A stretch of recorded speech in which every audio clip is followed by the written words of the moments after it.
Hello students, welcome back to my channel Maths Lover 9723. Today's topic is JEE Main 29 January 2025 shift 1 के question हैं बेटा। Question number है 4 से start करेंगे, ठीक है।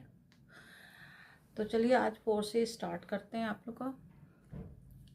बट स्टार्ट करने से पहले आप लोग से रिक्वेस्ट है कि अगर आप मेरे चैनल पे नए हैं तो लाइक, कमेंट्स और सब्सक्राइब ज़रूर करें, ओके। कमेंट्स भी करिए, कमेंट्स नहीं करते बच्चे। अभी तक मैंने देखा है कि वीडियो तो देखे जाते हैं, चलिए जो भी व्यूज़ आते हैं, बट उसमें एटलीस्ट कमेंट्स तो आप लोग डालो, ठीक है। कमेंट्स ज़रूर करना है।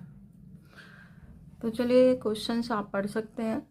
Late ABC be a triangle formed by lines this this and this. 3 lines की क्वेश्चन आपको गिवन है, इसे ट्रायंगल फॉर्म करना। Let the point h k be the image of the centroid of triangle ABC in the line 3x + 6y - 53 = 0, then find the value of this. तो सबसे पहले हम एक फिगर बना लेते हैं कि जिससे एक आइडिया मिल जाएगा कि आपका को फाइंड क्या करना है, क्योंकि फिगर से बच्चों ये होता है बहुत ही जल्दी ये क्लियर हो जाता है कि आपको फाइंड क्या करना है।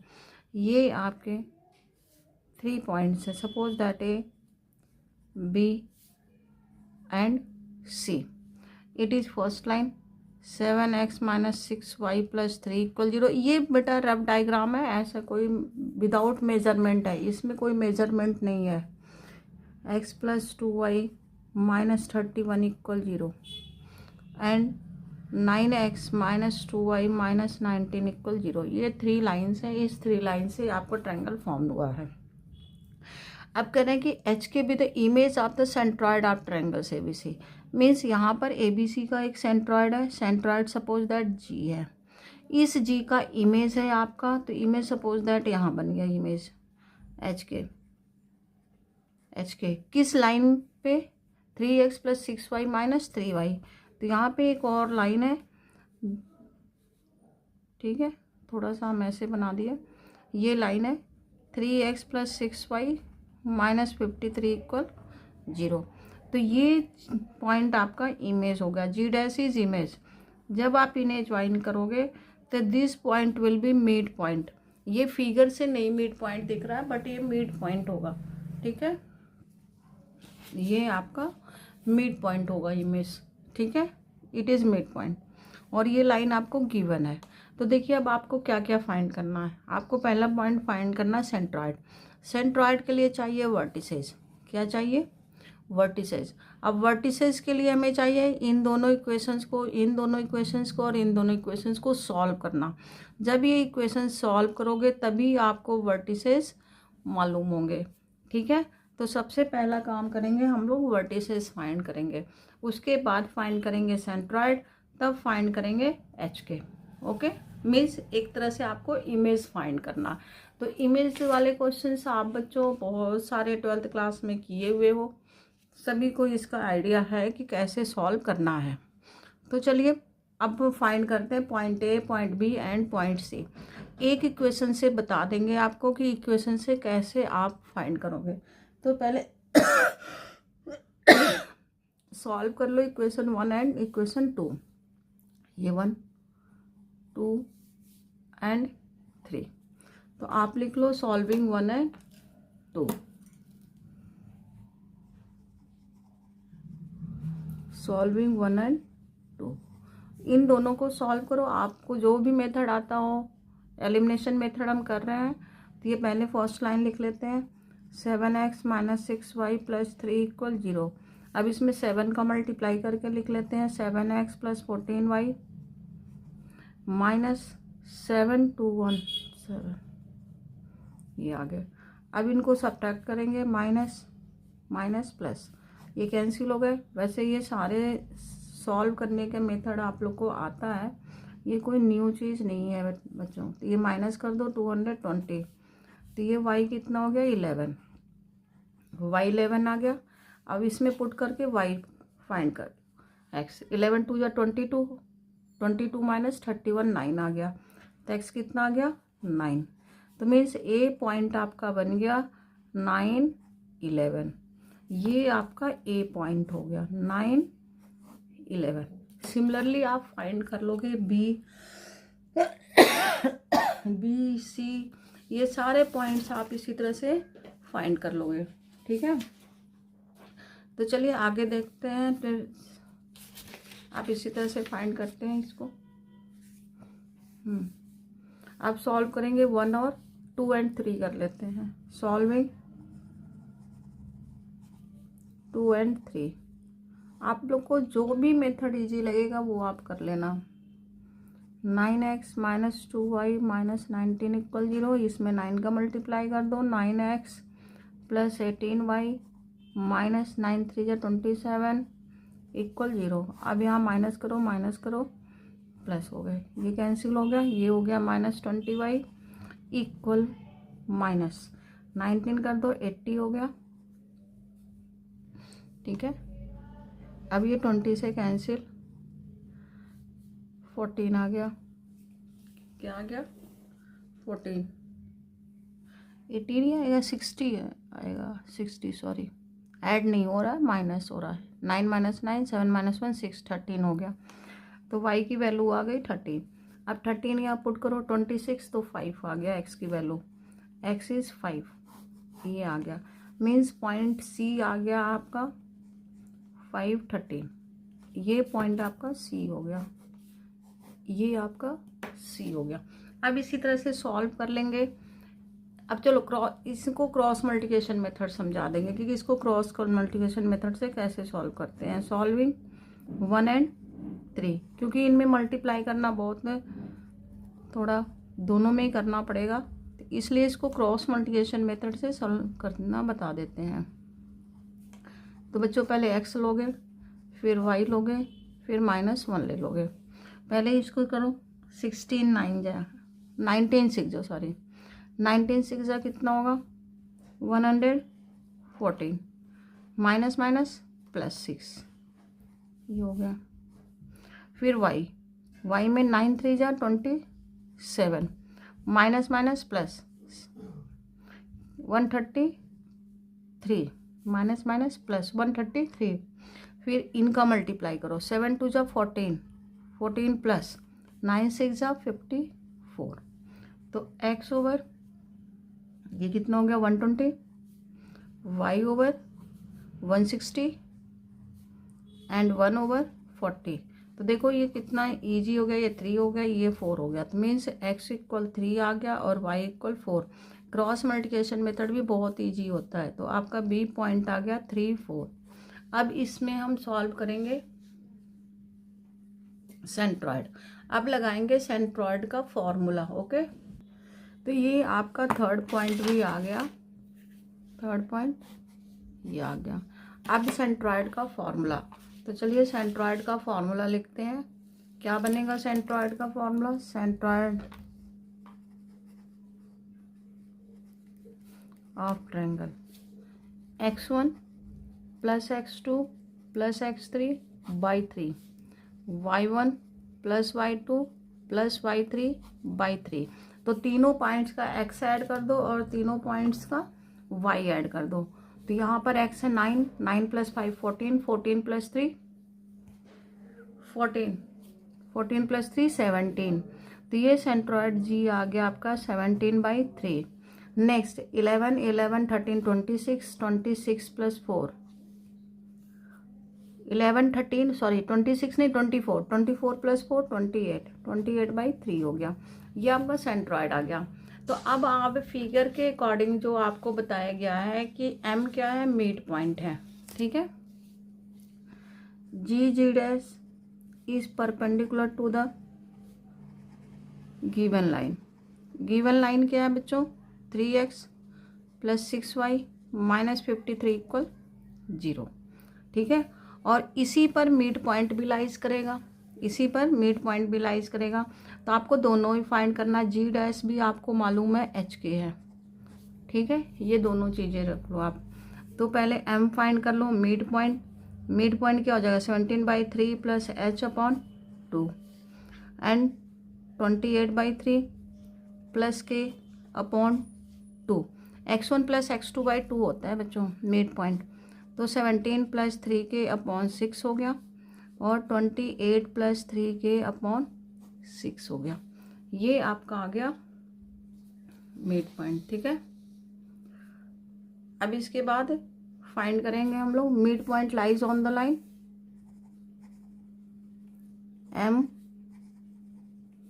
लाइज ऑन द लाइन, तो लाइन में पुट कर देंगे 3 × 17 + 3, सॉरी यहाँ H होगा बेटा, H 3H/6 + 6 28 + 3k/6 -53 = 0। 3 2 जा, इसे भी 3 से ही कैंसिल कर दो, 2 जा, एलसीएम ले लेंगे 17 + 3H + 56 + 6k -53 से करोगे तो 6 हो गया, 3H + 6k 17 और 56 कितना होगा बच्चों, 73। 73 यहाँ से माइनस कर दो, कितना हो जाएगा 33। तो ये आ गया H + 2k - 11 = 0। ये आपका इक्वेशन 1 आ गया। ठीक है, ये इक्वेशन 1 हो गया। अब इसी तरह से फाइंड करें नेक्स्ट कंडीशन। तो परपेंडिकुलर है, यहाँ पे क्या लिखा है, परपेंडिकुलर है, तो परपेंडिकुलर की कंडीशन क्या होती है, M1 × M2 = -1। मीन्स दोनों लाइन का स्लोप हम निकालेंगे और स्लोप यहाँ पुट कर देंगे। ओके, तो चलिए फर्स्ट लाइन का स्लोप निकाल लेते हैं। क्या होता है, y2 - y1 x2 - x1 into second line का slope minus coefficient of x upon coefficient of y = 1 हो गया, ये 2 हो गया। अब इनका एलसीएम लेके मल्टीप्लाई कर दो, 3k - 28 = 2 × h - 17k 17 ओनली, और माइनस माइनस कैंसिल हो गए यहाँ से। ठीक है, अब इसको सॉल्व कर लेते हैं। 3k - 28 + 2h - 34, 3k = 2h plus आप इधर ले आओगे तो -6 हो गया। ठीक है, यहाँ पर 3 है बच्चों, 3, ये 6 हो गया। यही सोच रहे थे कि 6 क्यों नहीं आया, 6 ये भी 3 से आपका डिवाइड हो जाएगा। किससे डिवाइड होगा, 3 से। तो चलिए इसको 3 से डिवाइड कर देते हैं और इनके इक्वल रख देते हैं, चाहे यहाँ रहने देते हैं, वहाँ से वैल्यू पुट कर देते हैं। ठीक है, 6 यहाँ से वैल्यू पुट कर देते हैं h की, तो क्या आएगा 11 - 2k -6, 3k 66 - 12k -6। अब ये आ गया, इधर आकर के क्या बना, जल्दी बताओ, 15k इक्वल हो गया 60। तो k की वैल्यू कितना आ गया, 15 4 जा 60। अब k की वैल्यू यहाँ पुट करो, 4 2 जा 8, h कितना आ गया 3, ये आ गया। अब आप यहाँ पर वैल्यू पुट कर दो जो हमें फाइंड करना है। तो क्या फाइंड करना था, जल्दी देखो, फाइंड क्या करना है, h² + k² + hk, ये फाइंड करना है। तो चलिए ये फाइंड कर लेते हैं।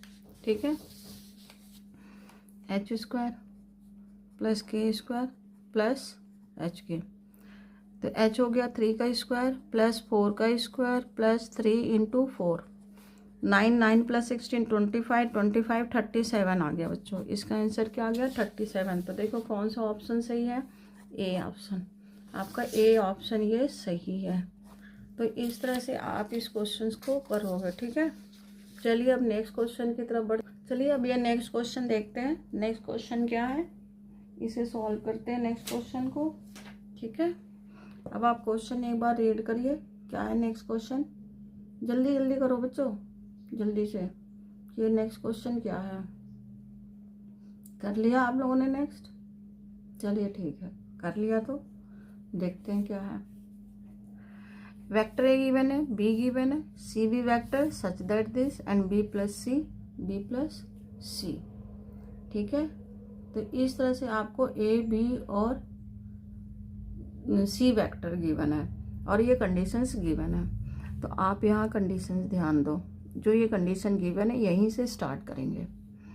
क्या गिवन है? ए क्रॉस सी इक्वल सी क्रॉस बी। देखो क्रॉस प्रोडक्ट की प्रॉपर्टी होती है कि अगर उनके प्लेसेस चेंज करते हो तो माइनस साइन आगे लग जाता है। लग गया माइनस साइन, इसे इधर ट्रांसफर कर देते हैं।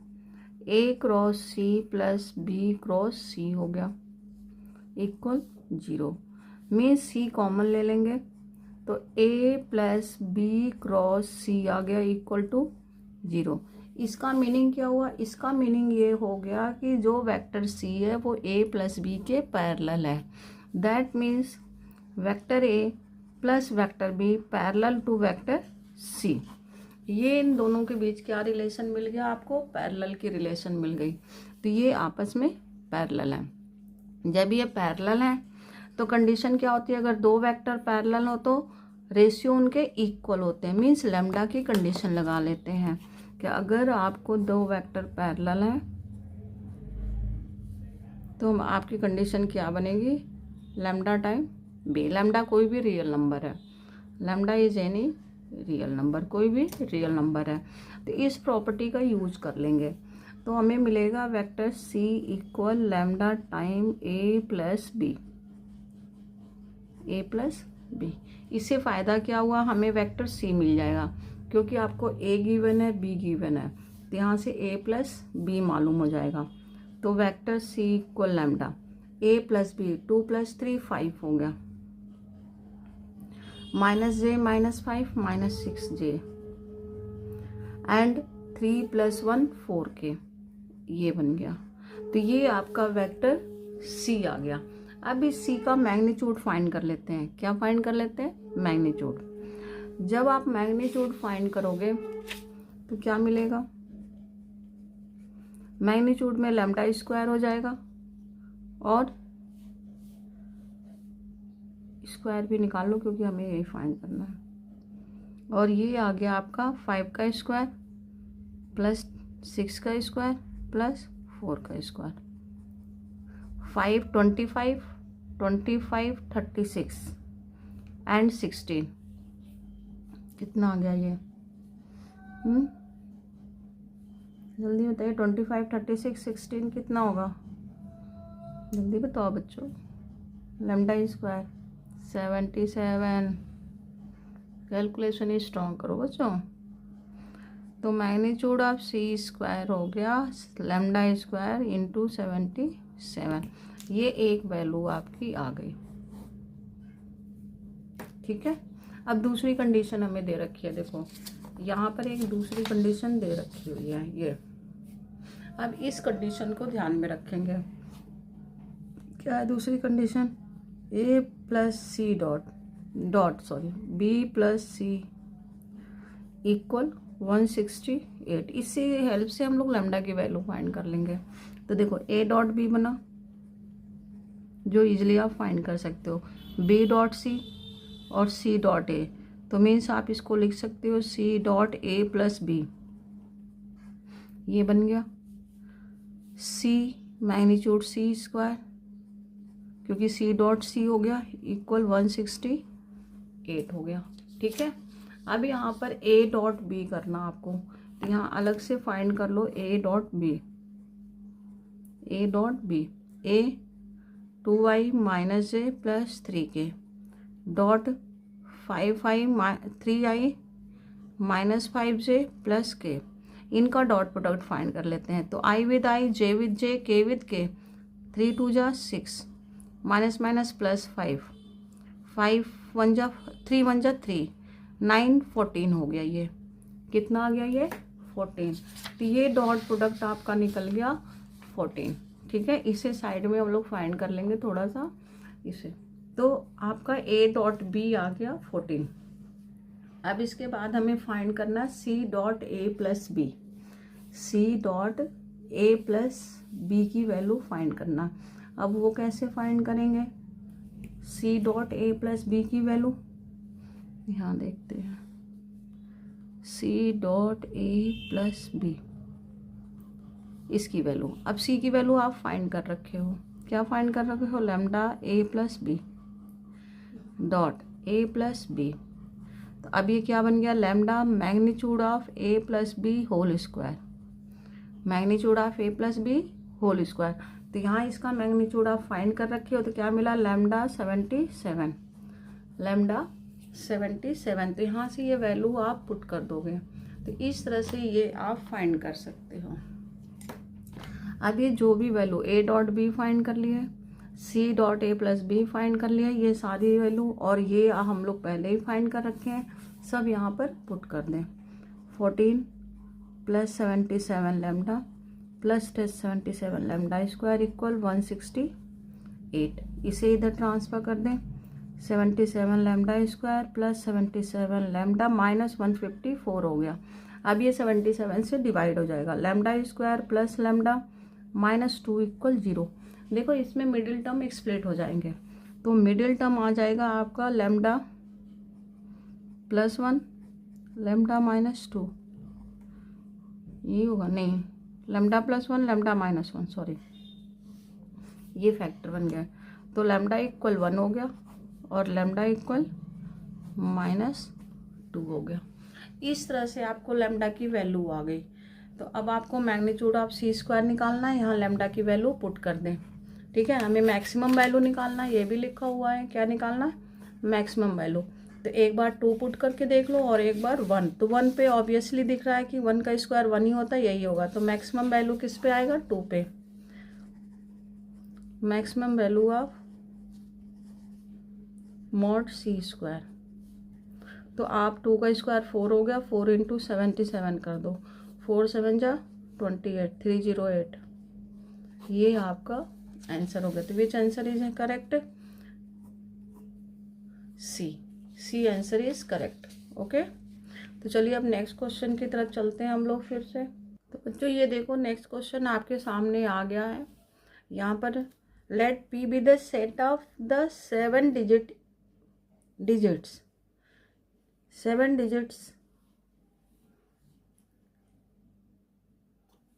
7 digit numbers whose sum is equal to 11। sum is equal to, बेटा यहाँ से ये क्वेश्चन थोड़ा सा छूट गया है। whose sum is equal to 11। Okay, ये सम है।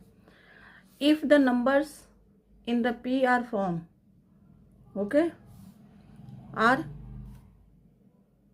by using the digits 1 2 and 3, then numbers elements in the set, number of elements आपको फाइंड करना, कितने नंबर ऑफ एलिमेंट्स होंगे, ये चीज़ आपको फाइंड करना है, ठीक है।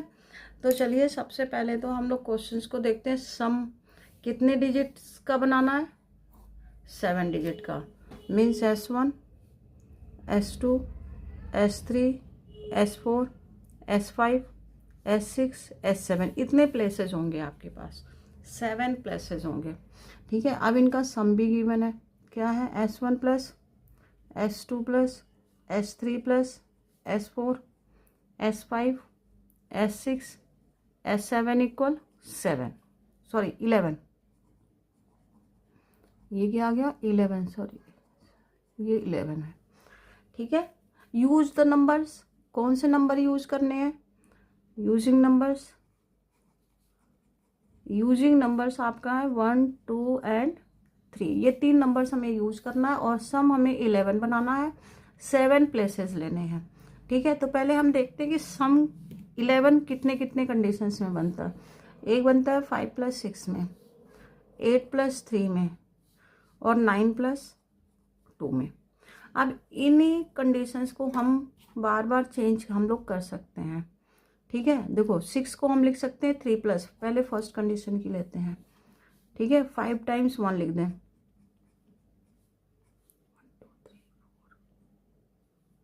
5 हो गया, 5 + 3 + 3, तो ये नंबर यूज हो रहे हैं। तो मीन्स हमारा नंबर क्या बन सकता है, 1 1 1, क्या यूज कर सकते हैं, 5 × 1 यूज कर सकते हैं और 2 × 3 यूज कर सकते हैं। तो हमें 7 नंबर्स, तो इस टाइप से अगर हमें इन नंबर्स का यूज करके कोई नंबर्स बनाने हैं तो कितने नंबर्स बनेंगे, how many numbers use this, इसको यूज करके हमारे पास बनेंगे नंबर्स। ये टोटल कितने हैं, 5 to 7 फैक्टोरियल 7। और जानते हो जो नंबर रिपीट होते हैं उनसे हम लोग डिवाइड कर देते हैं 2 फैक्टोरियल। ठीक है, अब इन्हें आप सॉल्व करना आप अपने तरीके से। तो 7 × 6/2 आ जाएगा, ये आ गया 21। अब इसी तरह से नेक्स्ट केसेस पे काम करें। हमें चाहिए 7 डिजिट ही, 7 से कम वाले हमें लेना ही नहीं है, जो बनेंगे 7 से कम वाले नहीं लेने हैं। तो 8 ले लें। 8 को हम कैसे लिख सकते हैं, अब 8 को अगर हम लेंगे 1 तो 8 टाइम्स हो गया, 8 प्लेसेस हो गया, 8 तो लेना ही नहीं हमें। तो फिर हम लोग क्या ले लेंगे, ऐसे बना सकते हैं 8 2 2 4 3 7 1, ऐसे बना सकते हैं 1, क्योंकि 11 बनाना है 4 ले लेना। 1 + 1 + 1 + 1, ये 4 हो गया। 4 + 2 6, 6 + 2 8, 8 + 3 मीन्स आपको इसका यूज करके ये नंबर मिलेगा 4 टाइम ये, 2 टाइम्स 2 एंड 3, 4 2 6 7 प्लेसेस आ गए। ठीक है, अब इनसे यूज करके देखते हैं कितने नंबर्स बनेंगे। ये नंबर्स आप यहाँ पर थोड़ा सा ऐसे लिख लो ताकि आपको पता चल जाए। फिर दूसरे नंबर्स कितने बनेंगे, हाउ मेनी नंबर्स, 1 2 3 4 5 6 7, ये तो ऊपर हमेशा 7 ही आएगा क्योंकि 7 डिजिट है। 4 फैक्टोरियल × 2 फैक्टोरियल, 7 × 6 × 5 डिवाइडेड बाई 2, 2 3 जा, तो क्या हो गया 21, 105 हो गया। अब इसी तरह से नेक्स्ट 9 + 2 का लगाओ, 9 + 2 तो 9 टाइम्स 1 नहीं ले सकते, फिर क्या लेंगे हम लोग 3 टाइम्स ले सकते हैं 1, ये 4 हो गया, अब 3 कर देते हैं 1 2 3, 3 हो गया। और 4 टाइम्स 2 ले लें, 8 + 3 होता है ना, 8 + 3, तो मीन्स इससे हमारा क्या बन रहा है 1 1 1 2 2 2 2, 4 टाइम्स आ गया। अब इससे नंबर्स बना लें कितने हुए, तो इससे नंबर हो गया 7 factorial upon 3 factorial × 4 factorial, 7 × 6 6 × 5 upon 6, cancel, कितना आ गया 35। तो total elements, total number of elements, तो आपका पहले बना था 21 105 + 35, तो ये हो गया 40 161 161, योर आंसर इज 161। तो ये आपका 5 बन गया, ये देखो एक ये हुआ, एक ये आ गया, ये तो ये हो गया 161। ओके, तो ये आपका आंसर आ गया, विच आंसर, डी, ये डी आंसर आ गया आपका, डी आंसर। ओके, तो चलिए फिर एक और क्वेश्चन करते हैं, नेक्स्ट क्वेश्चन की तरफ आगे बढ़ते हैं। चलिए, तो ये नेक्स्ट क्वेश्चन आपके सामने है, 2y <= x² + 3, y + mod x <= 3 and y <= mod x - 1। Area है a, तो फाइंड करना है 6a। ठीक है, अब इस एरिया को हम लोग फाइंड करेंगे। तो चलिए सबसे पहले हम लोग फिगर बनाते हैं, जितना अच्छी तरह से हम लोग फिगर बना लेंगे उतना अच्छा रहेगा। पहले फिगर एक्सप्लेन कर लेते हैं। तो चलिए, फर्स्ट 2y <= x² + 3, तो मीन्स सपोज करें late 2y = x² + 3, x² = 2y - 3, x² = 2 common y - 3/2। तो इट्स वर्टेक्स इज, ये हो गया अपवर्ड पैराबोला जिसका वर्टेक्स हो गया 0 3/2, ये वर्टेक्स हो गया, और ये अपवर्ड पैराबोला हो गया। यहाँ से आप ऊपर की तरफ बनाओगे, ठीक है, ये ऊपर की तरफ बनाओगे। तो चलिए सबसे पहले हम लोग पैराबोला ही बना लेते हैं।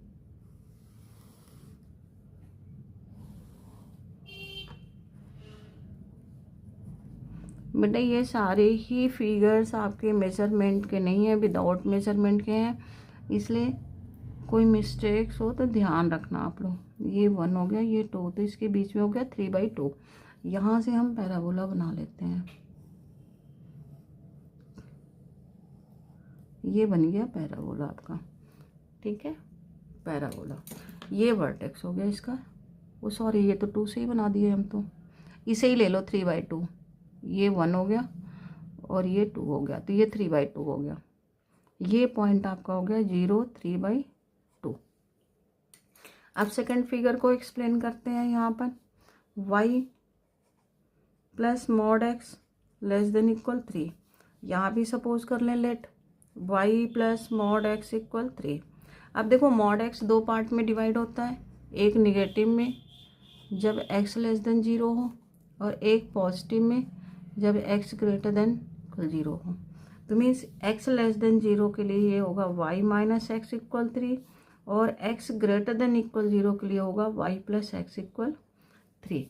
ये 2 केसेस आपके बनेंगे इस ग्राफ के लिए। तो x लेस देन 0 मीन्स -1 -2 -2 इस तरह से बनाते जाए। तो जब -1 लिया तो y 1 हो गया, ठीक है, यहाँ पे पॉइंट बना। ये -2 लिया, माइनस माइनस प्लस हो गया तो 1 हुआ, और 1 लिया तो 2 हो गया। तो यहाँ पे आ गया। इस तरह से ये ग्राफ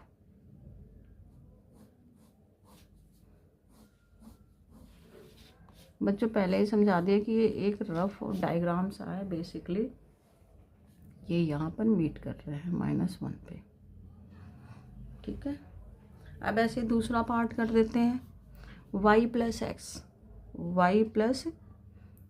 एक्स। तो अब ग्रेटर देन 0 लोगे तो y 3 हो गया, यहाँ पर कहीं x इक्वल 1 y 2, ठीक है, y 2 हो गया।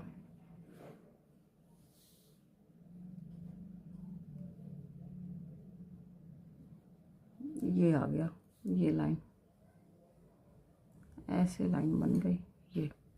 ये बना आपका y इक्वल 3 प्लस एक्स और ये बना y इक्वल 3 माइनस एक्स।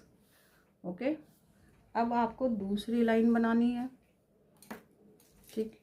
अब उस दूसरी लाइन को कैसे बनाओगे, चलिए दूसरी लाइन बनानी है। अब वो लाइन है आपकी, ये नहीं दिख रही है, चलो ठीक है आगे कर लेते हैं। अब दिखा, हाँ ठीक है। y greater than equal x minus 1। अब नेक्स्ट बना y greater than equal mod x minus 1। तो इसको भी सपोज कर लें y equal mod x minus 1। तो ये भी x लेस देन 1 के लिए क्या बनेगा, माइनस, और x ग्रेटर देन इक्वल 1 के लिए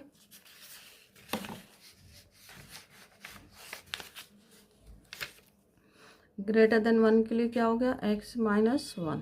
ये बन गया। अब इससे आप टेबल बना लो, टेबल बना के ग्राफ ड्रॉ कर लो। तो चलिए ग्राफ ड्रॉ कर लेते हैं पहले इस लाइन को भी। x लेस देन 1 तो 0 लेते हैं, 0 पे x 0 y 1, x 0 y 1, ठीक है, यहाँ पे जाए। फिर x 2 लेस देन 1 है तो 0 -1 ले लो, तो -1 पे 2 हो गया, -1 पे 2। तो मीन्स ये लाइन यहाँ से पास करेगी बेटा, ये, और एक और यहाँ 0 पर ये ले लें, ठीक है। 1 पे आएगा 0, 1 पुट करोगे तो 0 आएगा, 1 पुट करोगे 0, ये 1। तो ये पॉइंट यहाँ से ये तीनों ही लाइन मीट करेंगी,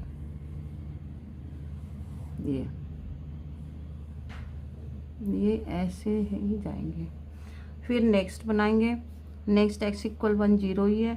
फिर ये यहाँ से आप ऐसे वी शेप में बना दो, ये ऐसे बन गया। तो बेटा ये जो फिगर आपका बन रहा है ये आपका शेडेड रीजन हो गया। इसकी एरिया आपको फाइंड करनी है, इसकी एरिया फाइंड करनी है। ठीक है, देखो कितना क्लियर फिगर बन गया आपका।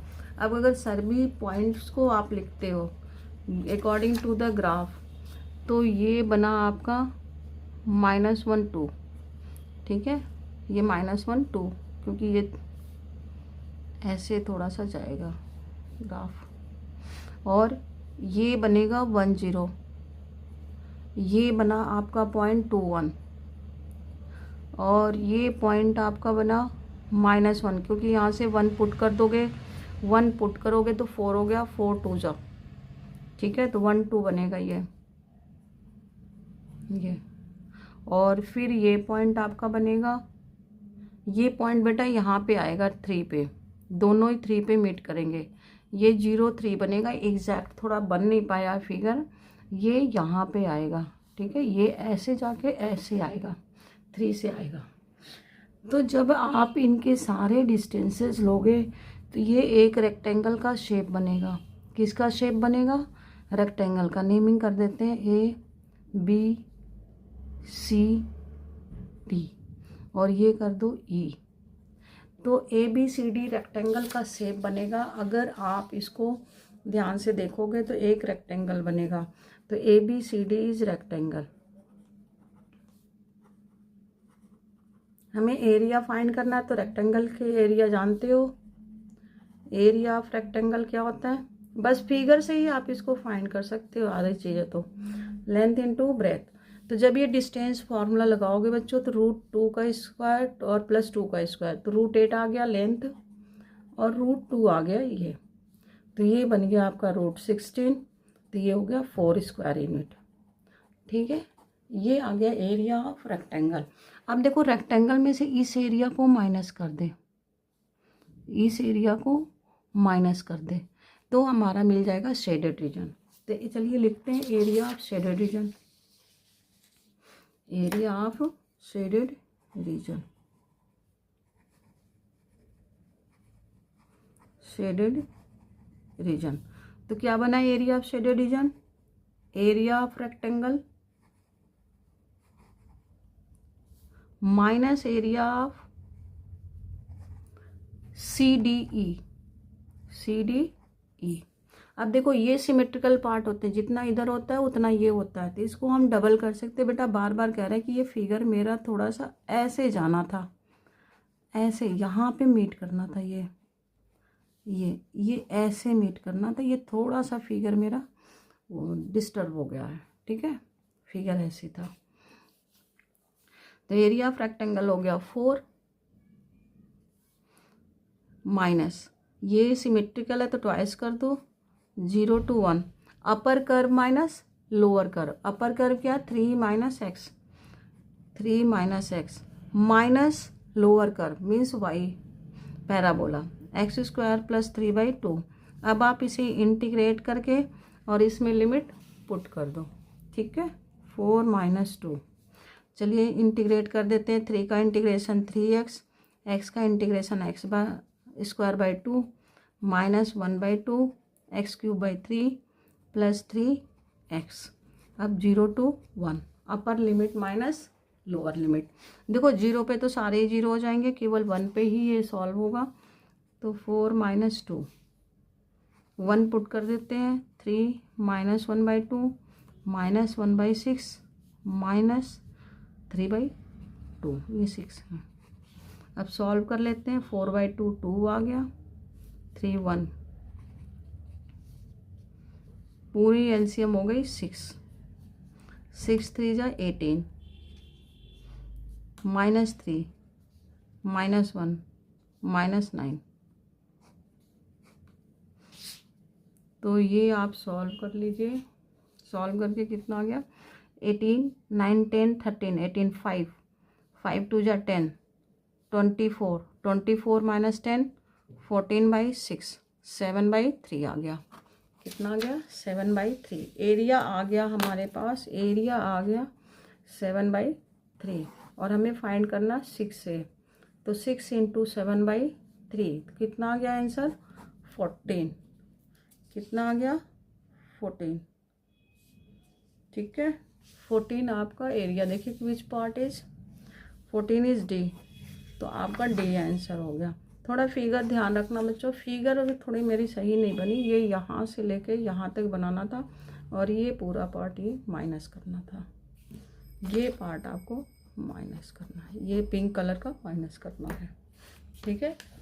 तो चलिए नेक्स्ट क्वेश्चन की तरफ आगे बढ़ते हैं। तो नेक्स्ट क्वेश्चन कराते हैं बेटा कल, क्योंकि टाइम बहुत हो गया है। तो अब नेक्स्ट क्वेश्चन कल की तरफ कल कराएंगे। ये आज आप लोग इतने क्वेश्चंस पढ़ लोगे अच्छी तरह से, ओके। तो चलिए आई होप सो कि आप लोग को ये वीडियो बहुत अच्छा लगा होगा और आप मेरे चैनल्स को लाइक सब्सक्राइब ज़रूर करें, कमेंट भी साथ में करें। Thank you so much.